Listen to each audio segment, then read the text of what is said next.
I do have information here like vendor IDs and drop-off locations, but these are only just codes. In fact, maybe I can real quickly distinct vendor ID. We see that there are only 3 vendors, 1, 2, and 4. And I was actually able to research, and I found out that those actually are vendors that exist, and those numbers actually mean, so 1 is for Creative Mobile Technologies. I have it on another screen so I don't remember, so I don't have to forget those names. 2 refers to Verifone Inc. and 4 refers to unknown or other. Throughout the years, they have been adding more and more of these vendors. So this is definitely some data that we are gonna have to include. I have this information, but it's nowhere. So the idea is, how do we add it? And the second is the locations. So we have here our location IDs. You see there are 263 or 265. Maybe some people were not picked up at 2 of the locations, but we see that there is some data in here. So there is definitely room for improvement, because we would love to see this data as names, and we might want to have a lot more information about these locations, like not only their names, but what type of borough, maybe their coordinates, whatever it is that you want to add. And to add this data, I'm going to show you 2 features of DBT. The first one is called DBT Seeds. I actually already took the trouble to download this data set. This is a CSV, and it contains the location ID together with their borough, their zone, and their service, which is like a lot more interesting information that we might want to add. In DBT, this feature is, well, in an ideal scenario, you might want to have this data already ingested into your data warehouse. Make sure that the lookup table is there. But for those cases where you maybe don't have permission to write on the data warehouse, or that you want to test things locally before you actually create those tables, DBT has an interesting feature called Seeds. How it works is, you add a CSV here in the fields in the Seeds directory. You open up your terminal. You type dbt seed in singular, and now the CSV file is accessible as a DBT model inside of my project. It is once again not the most optimal approach, because 1, be sure that you never commit any confidential information here, because this is going to go to your Git repo, and 2, make sure that the data stays small, because having a very large data set committed in your Git repo is going to make some actions like the git pull, git push to take a lot more time, even if you haven't modified that file. So it's only nice for like a quick and dirty approach. But now what we can actually do, since we ingested it, is open up our dim locations. Taxi zone lookup. I believe I might be wrong by an S. So I'm secretly hoping that I did it correctly. And to access it, you just need to...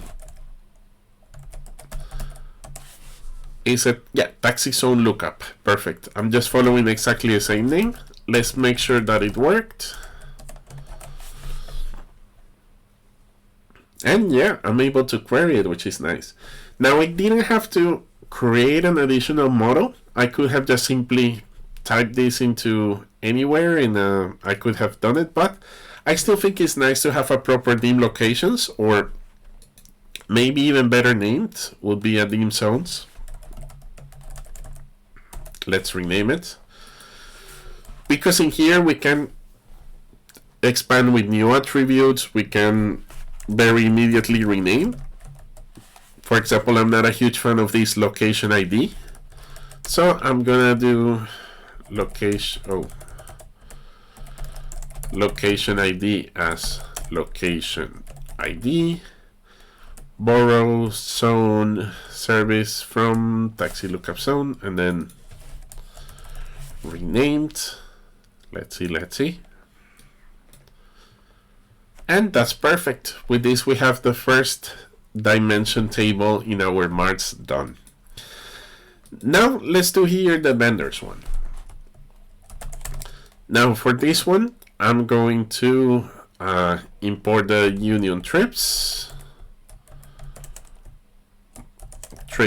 union as select everything from ref intermediate trips union distinct, or actually I don't need to type distinct, I can just call this one vendors as select distinct vendor ID. Oh, it's getting very close to what I want.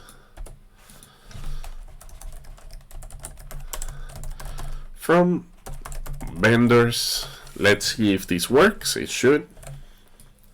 And this is very similar to what I want, but there is one interesting caveat, and that is I want to enrich this data with the information of their names. Now I could potentially do a case when statement, so like case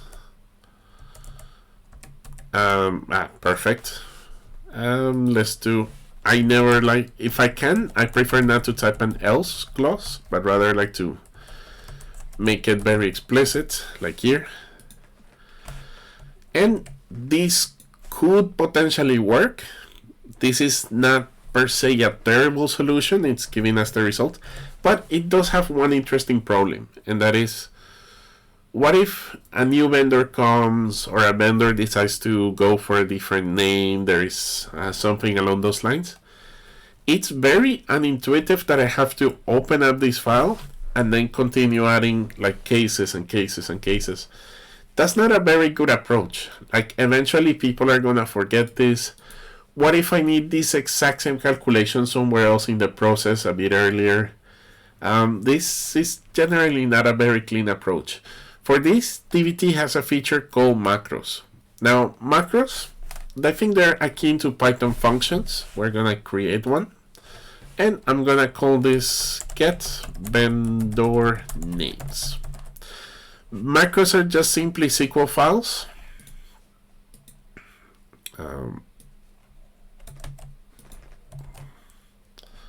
Let's make sure to keep it nice and tidy.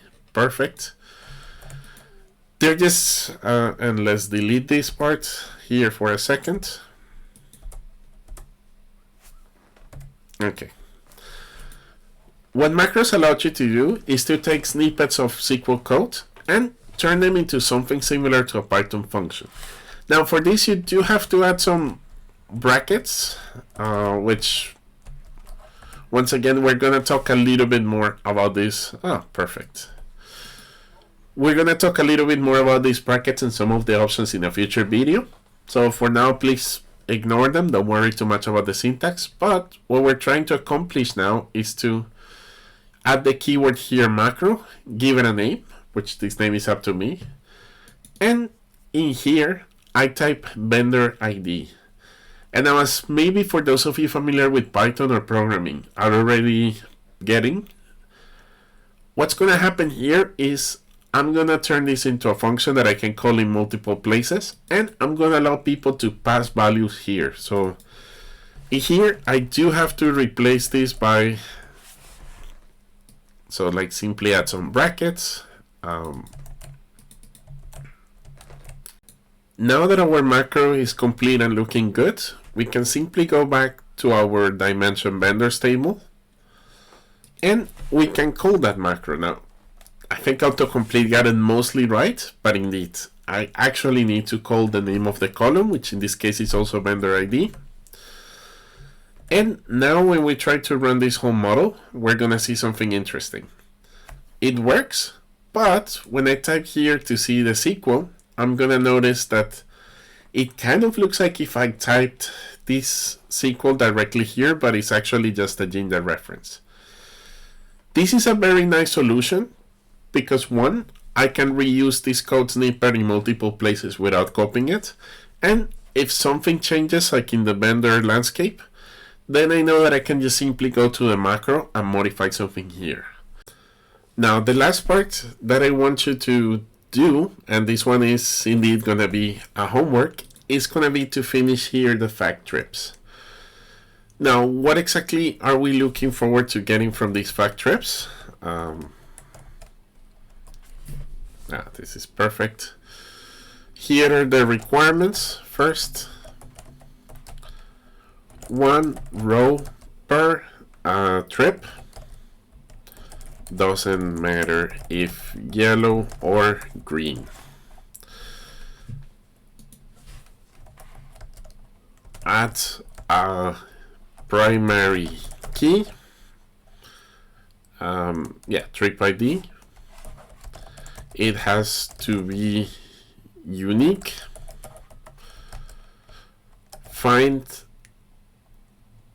Well, actually, I have to reveal something. There are actually quite a lot of duplicates in this data set. Some of them come from the source, some of them we join them.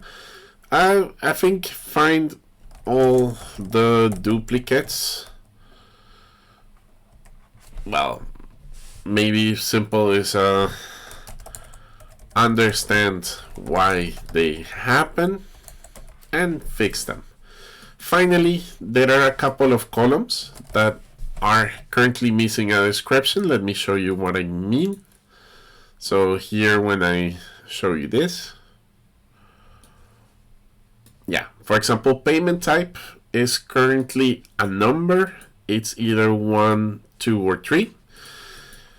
Ideally, you should also be able to use a seed, which I'm gonna provide in the homework for you to do it. So find a way to enrich the column payment type. Now, all of this is of course going to be in the homework, no worry, but I will leave all of this to you. And in a coming video, we're already going to start talking about documentation and testing.